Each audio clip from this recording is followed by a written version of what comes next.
ล่าสุดสองผัวเมียเท่าเทิดกำลังใบน่ะเรื่องมันเป็นแนวนี้พี่น้องเอ้ยเนาะที่เขาเจ้าไล่หนีนะก็คือสองผัวเมียน่ะจับผ้าไล่พันกันพอจับผ้าไล่พันกันแล้วแม่ย่าน่ะไปห้ามเรื่องราวฮะแม่ย่าไปห้ามแนวใดก็บ่ฟังก็เลยลงมือพันใส่แป้นเฮือนนั้นเฮือนน่ะเป็นเฮือนของน้องสาวบัดนี้ก็เลยเฮ็ดให้ทางด้านแม่ย่าน่ะบ่พอใจไล่หนีก็อัปเดตล่าสุดนะเมื่อคืนนี้เนาะก็ถึกอีกแล้วพี่น้องเอ้ยเนาะถึกอีกแล้วเขาต้องมาตามกันต่อว่ามันเป็นจังไดเนาะฮ่า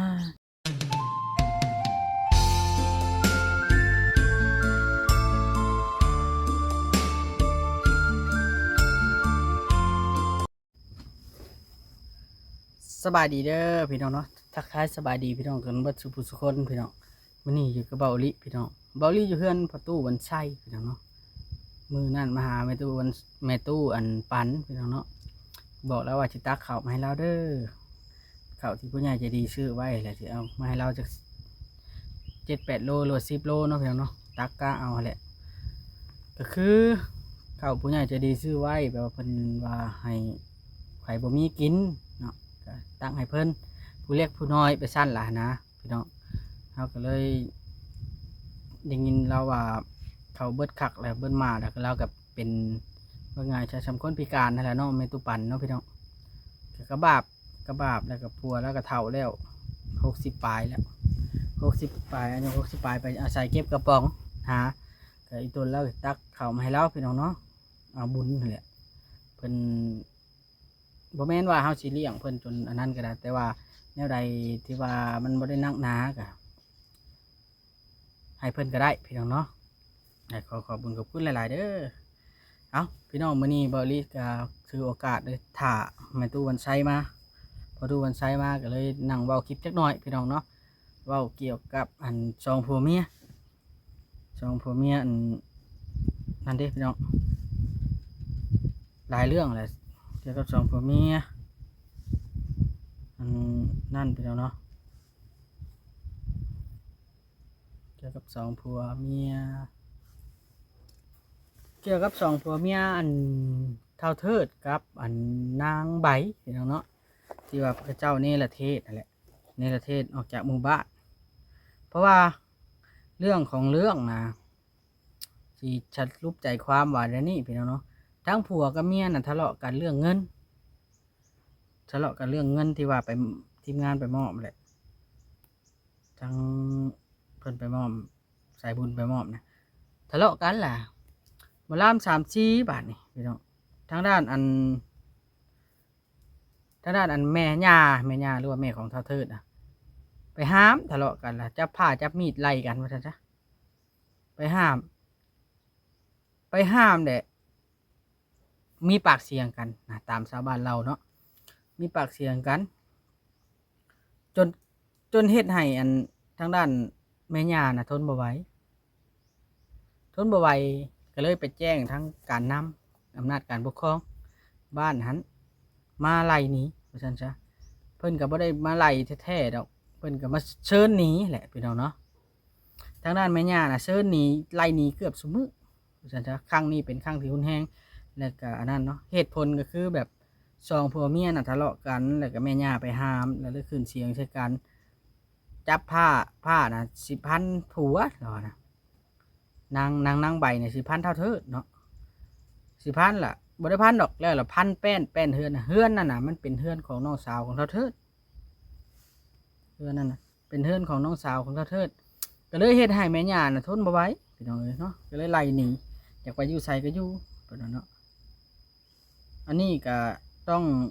เบิ่งตามเหตุตามผลเด้พี่น้องเอ้ยสิว่าตั้งแต่อันผู้ใดผิดก็บ่แม่นพี่น้องเนาะเฮาขอเป็นกลางซะตัวนี้เพราะว่าเฮาก็บ่ทันเว้าว่าผู้นั้นถูกผู้นั้นผิดตัวนี้ฮะเพราะว่าเป็นหยังเพราะว่าทะเลาะกันแล้วละลาม3-4นะมันก็บ่คักแม่นบ่พี่น้องแม่ย่าน่ะเราเป็นคนใจร้ายอยู่แล้วแต่ว่าอาจสิบ่ถือกันมาก่อนนั่นแหละ เนาะอาจจะขาดความอบอุ่นจากอันชาวบ้านเล่าพื้นของเท่าเทิดนี่ถือว่าถือกดดันเพราะว่าเท่าเทิดนี่เป็นลูกคนเดียวเป็นลูกผัวเก่าลูกคนเดียวจากผัวเก่าแล้วก็แม่น่ะไปแต่งงานใหม่แล้วก็มีลูกใหม่หลายคนรวมเนี่ยประมาณ6-7 คนตามชาวบ้านเราเว้าขนาดพี่น้องก็เลยเหตุให้ผู้นี้นี่ขาดความอบอุ่นแล้วก็ได้ความรับการเลี้ยงดูหรือว่าบอกสอนบ่เพียงพอก็ว่าได้เนาะคือคนเสียเส้นนะแต่ว่าบ่ถึงขั้นเสียเส้นทางเมียเราก็เป็นคนเราถึงบัดนี้คนเราถึงก็จะเป็นอะไรล่ะพี่น้องเนาะแล้วก็พอซ้ำเราแหละคนจนพี่น้องคนจนอีหลีอีหลอก็เลยเมื่อวานนี่เนาะพี่น้องบ่เห็นเราว่าเราไปไสทางเบาหลีกับเบายังไสไปตามว่าเราไปไสบัดแม่นสุดท้ายนะเราเมื่อบ้านพี่น้องเราเมื่อบ้านนั่นลุงเราบ้านลุงเราก็อยู่ใกล้ๆแหละบ้านลุงเราเนาะหลังจากที่แม่ย่าการจะตั้งเขาไล่หนีแล้วเราเมื่อเฮือนลุงเมื่อขออยู่น้ำลุงเพราะเมื่อขออยู่น้ำลุงแหละลุงของนางใบเนี่ยปฏิเสธแปลว่าบ่ฮับว่าซั่นซะบ่ให้อยู่ก็เลยเล่ร่อนกลับคืนมาพอกลับคืนมาแล้วได้ยินข่าวเมื่อคืนนี้พี่น้องได้ยินข่าวเมื่อคืนนี้เนาะตามทีมงานเราสู่ฟังว่าเก็บเครื่องนี้อีกแล้วว่าซั่นซะก็บ่ฮู้ว่าเพิ่นจะไปอยู่ไสพี่น้องน่าจะไปอยู่บ่อนที่ว่าเพิ่นจูดทานอยู่ทงนาเด้ที่ว่าทางเบาลีไปเมื่อวานนี้น่าจะไปอยู่หันเพราะว่าอยู่หันนะได้รับเฮ็ดให้เห็นหน้าน้ำเขาสุดท้ายแม่ก็เราก็บ่ให้อยู่พี่น้องถือว่ามันหุ้นแฮงเด้รอบนี้มันหุ้นแฮงที่จริงก็มันบ่สมควรสินั่นดอกบ่สมควรสิว่าอันไล่กันหนีดอกเนาะพี่น้องอย่างแนวใดกับลูกนะต้องมีที่อยู่แล้วก็อันนั้นไว้ให้เขาไล่หนีโดยที่บ่มีที่อยู่นี่บ่ได้แม่นอยู่ท่านสิว่าไล่หนีก็ได้แนวใดกับลูกตัวเองทะเลาะกันเขาก็บ่ได้ถึงขั้นว่าหุ้นแฮงนะบ่ได้ถึงขั้นว่าสิฆ่าสิแกล้งเนาะอาจสิมีบ้างพี่น้องเนาะเบาลีว่าต้องมีแน่นอนว่าพูดกระทบกระทั่งกันกับอันแม่ย่านี่ต้องมีแต่ว่าก็บ่น่าจะหุ้นแฮงตามฟังเราแต่ว่าเฮายังบ่ได้เจอตัวแม่ย่าแล้วเนาะถ้าเจอตัวแม่ย่าแล้วนี่คือสิดีอยู่เจอตัวแม่ย่าแล้วเมื่อวานนี่เบาลีบ่เจอก็เลยบ่ได้ถามแล้วเนาะล่าสุดนี่ข่าวล่าสุดนี่ว่าสองผัวเมียน่ะสุดท้ายมาน่ะเขาบ่ให้อยู่ว่าซั่นจ้ะบ่ไปอยู่บ้านใหม่เนาะอันนี้ก็ต้องรอดูต่อไปพี่น้องนิสัยใจคอเขาเจ้าว่าจะเป็นจังไดเพราะว่าทั้งอันมื้อนั้นอันทั้งสายบุญเพิ่นมอบเงินให้ก็5 ล้านแล้วเด้5-6 ล้านแล้วพี่น้องรวมหมดน่ะแล้วเพิ่นก็สิเข้าไปให้อีกเด้นี่เนาะมันก็หลายได้พี่น้องด้วยการช่วยเหลือนี่หลายอยู่แต่ว่าสิใช้เงินเป็นประโยชน์หรือบ่นั่นอันเรื่องแต่ว่าเขาเจ้าน่ะไปซื้อจักรสตินนะพี่น้องจักเลื่อยไม้นะเราเรียกว่านั่นอยู่โอเคอยู่ซื้อจักรสตินจักเลื่อยไม้นี่เนาะพี่น้องก็ให้นั่นน้ำกันพี่น้องเนาะเข้าใจน้ำกันเรื่องของสองผัวเมียเท่าเทิดกำลังใบผู้ที่ลูกเจ้าเสียนั่นแหละพี่น้องมื้อนี้เบาลี่ก็บ่ได้ไปหาเพิ่นเนาะก็เลยมาสรุปเรื่องให้ฟังพอดีว่าตักเข้ามาให้ในตู้ปันหรือว่าตู้วันไซแต่ว่าบ่เห็นเพิ่นก็เลยเข้ามานั่งอยู่กระตู้เพิ่นนี้เพิ่นคือสิบ่ว่าหยังดอกพี่น้องเนาะ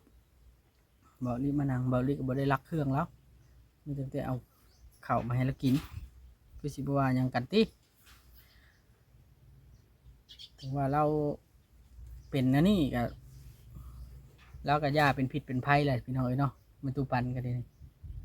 เราปลูกเครื่องปลูกของงอมๆแง้มๆเราไปก็เลยแบบว่าอีตนแล้วแน่พี่น้องเนาะ บาดนี้สิเว้าเรื่องของหนุ่ม3หนุ่มได้บัดนี้พี่น้องสิเล่าเรื่อง3หนุ่มสู่ฟัง3หนุ่มนี่ค่อนข้างจะเกินเยียวยาว่าซั่นซะหนุ่มจะลั่นหนุ่มปอหนุ่มแป้งเบาลี่เห็นในคลิปว่าบอสน่ะดมฮอดกาวพี่น้องเบิดเท่านั้นคันคนดมกาวก็เลยบ่ฮู้สิเยียวยาจังได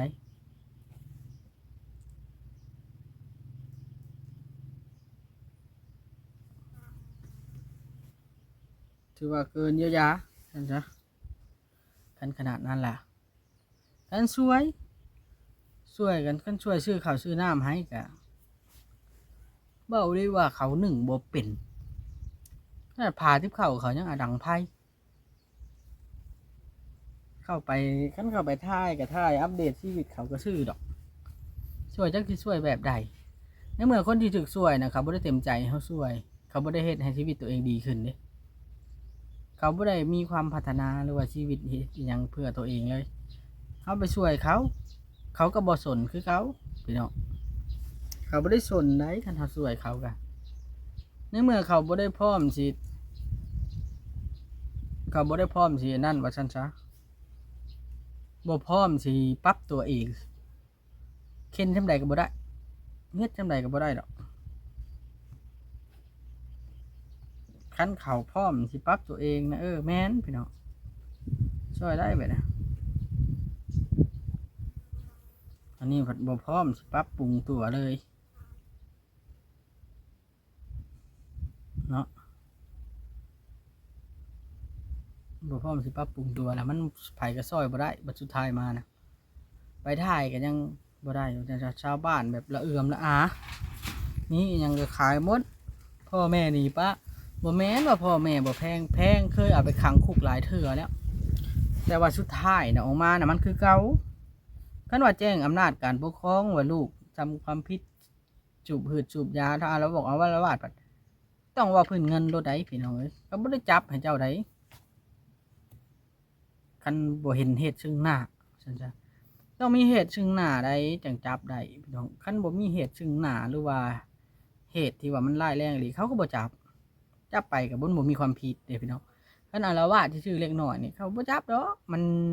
บ่ทันมีความผิดก็แม่นความเพิ่นได้พี่น้องมันแม่นความเพิ่นตัวนี้ FC หลายคนว่าแจ้งจับโลดมันบ่ได้พี่น้องคันความผิดบ่ชัดเจนความผิดบ่จะแจ้งว่าซั่นซะความผิดบ่ชัดเจนบ่จะแจ้งนี่บ่ได้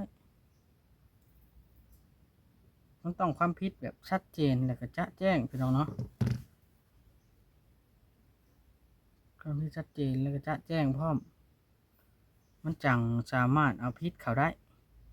ว่าโจรหรือไผก็ตามพี่น้องต้องเข้าใจตัวนี้ FC แหละงงว่าเป็นหยังจังบ่แจ้งจับต้องมีข้อหาก่อนพี่น้องเนาะสมมุติว่าแจ้งจับนี่จับในข้อหาใดล่ะมีข้อหาใดให้จับเขานะเขาปฏิถามข้อนี้อีกเจ้าปฏิฆาเขาอีกบ่ได้ธรรมดาได้พี่น้องเอ้ยอยู่ลาวเฮาเนาะอยู่ไทยก็ยังคือกันแหละอยู่ไทยก็ปล่อยไปคือกันพี่น้องเอ้ยเนาะย่างห่านอยู่จักห่านหยังอยู่ไทยก็คือกันบ่ต่างกันดอกอยู่ไสกันเจอพวกขี้ยาขี้นี่ลบหลีกดีที่สุดบ่ไปใกล้นะยันเขาขาทิ่มเนาะพี่น้องต้องเข้าใจนำกันตัวนี้ก็ได้เอาว่าเรื่องจองผัวเมียนะพี่น้องมีแต่ว่าบัดนี้ถ้าเบาลิได้มีโอกาสไปก็คือสิไปอัปเดตเบิ่งว่าชีวิตต่อไปจังหลังจากเพิ่นไล่หนีน่ะมันเป็นจังไดหรือว่าต้องการอีหยังช่วยเหลืออีหยังพี่น้องเนาะแล้วก็สินำเสนอ FC หรือว่าผู้ใหญ่ใจดีเพิ่นว่าพอช่วยหยังได้แน่พี่น้องพอช่วยหยังบ่สมควรช่วยบ่หั้นนะแต่ว่าเบาลิก็เบิ่งแล้วก็รู้จักทำมาหากินอยู่รู้จักไปรับเฮ็ดนาคนรู้จักจูดถ่านลงเตาแต่ว่าชีวิตคนน่ะพ่อแม่บ่เอาแต่น้อยพี่น้องเร่ร่อนแต่น้อยบ่มีรักปักฐานบ่มีรักมันโทษก็บ่ได้เว้าไงพ่อแม่บ่แพงอ่ะน่ะเว้าความซื่อซะเนาะพี่น้องเนาะ เดี๋ยวนี้ก็จักเราไปสู้อยู่ไสหรือบ่มีบ่อนอยู่อาจจะบ่มีบ่อนอยู่ก็เป็นได้เด้เดี๋ยวนี้อาจจะบ่มีบ่อนอยู่แล้วไปอยู่เถียงนาก็จักว่าได้คนเครื่องไปกับพี่น้องว่ารถก็บ่มีเขาคือสินอนนาเลยบัดนี้เพราะว่าเฮือนหลังนั้นน่ะเขาแคนเซิลเขาบ่ให้อยู่เขายกเลิกกันให้อยู่เลยเด้น่าสงสารเนาะพี่น้องน่าสงสารอีหลีลูกก็ตายหรือว่ามันเป็นการแบบว่าเพิ่นจาเอาลูกให้ผู้อื่นเลี้ยงนะบ่อยากให้ผู้อื่นผูกคอต่อแขนเอาไปเลี้ยงนะบ่มันเลยลูกบ่อยู่น้ำว่าลูกน้อยใจเอาลูกไปพี่น้องเนาะมีส่วนบ่พี่น้อง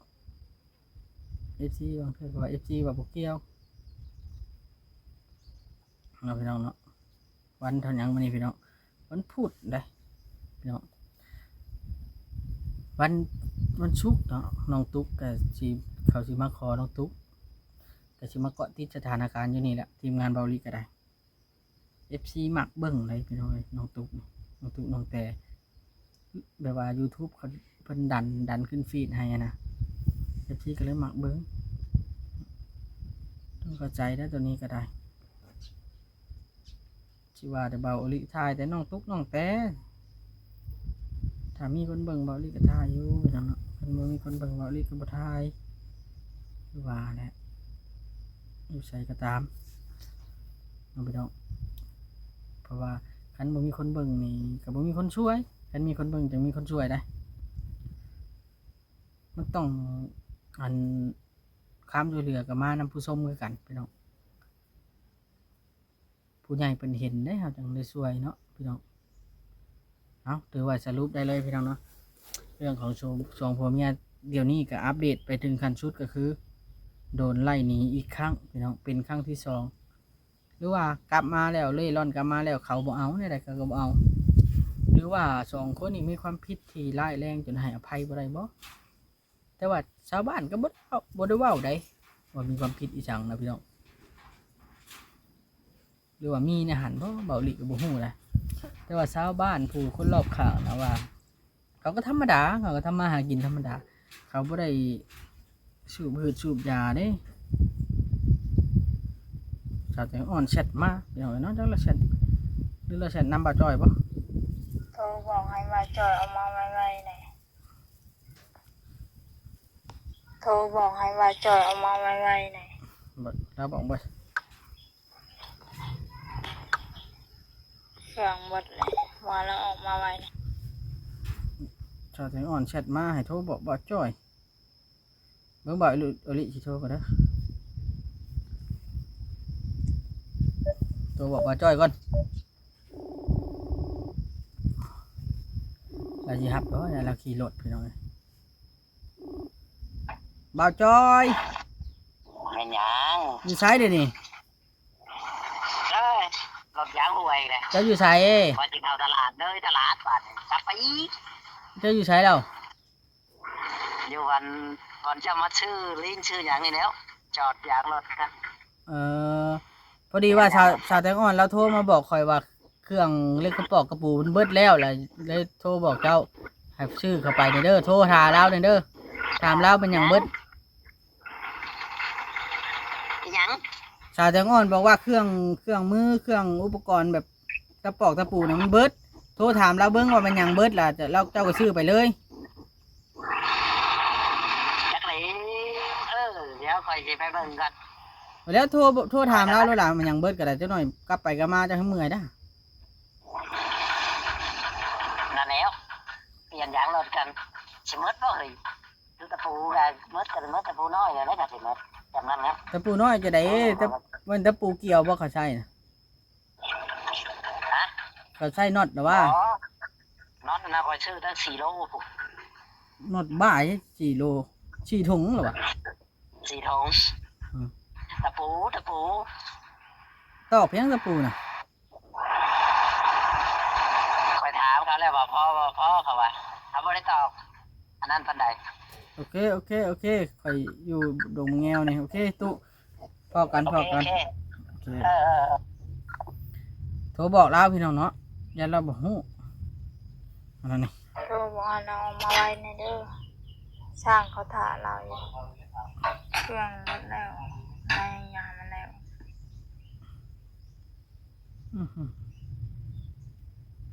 ช่วงให้ป้าจ้อยก่อนพี่น้องเอาโอเคสรุปเลยพี่น้องเนาะก็คือสองผัวเมียนั่นชุดท้ายกระโดดไล่หนีอีกครั้งหนึ่งพี่น้องเนาะแบบบ่มีเยื่อใยเนาะจังใดกระทั่งคลิปนี้บอดี้สิขอตัวก่อนบัดนี้พี่น้องฝากพี่น้องเป็นกำลังใจให้คือเก่าพี่น้องเนาะเอาเข้ามาให้ลุงกันใช้แต่ว่าเราบ่อยู่ก็สิได้ปกไว้แถวนี้แหล้วพี่น้องเนาะแล้วมื้อหน้าจังสิมาหาเราอีกเทื่อนึงพี่น้องเนาะเราบ่อยู่ก็บ่เป็นหยังพี่น้องป้าเข้าไว้ก็ได้บุญคือกันจังใดก็ขอบุญกับคุณทางแม่หลายๆเด้อที่ให้เบาลิเอาเข้ามาให้เพิ่นเพิ่นก็บ่ได้เจาะจงว่าให้ไผดอกพี่น้องเนาะแต่ว่าเฮาคือเห็นเฮาก็ว่าเราบ่มีกินเฒ่าแล้วเมียพิการก็เลยอันนั้นเนาะบ่ตั้งกับขั้นหมอดอกจังไดก็อยู่ดีมีแฮงสบายดีเด้อ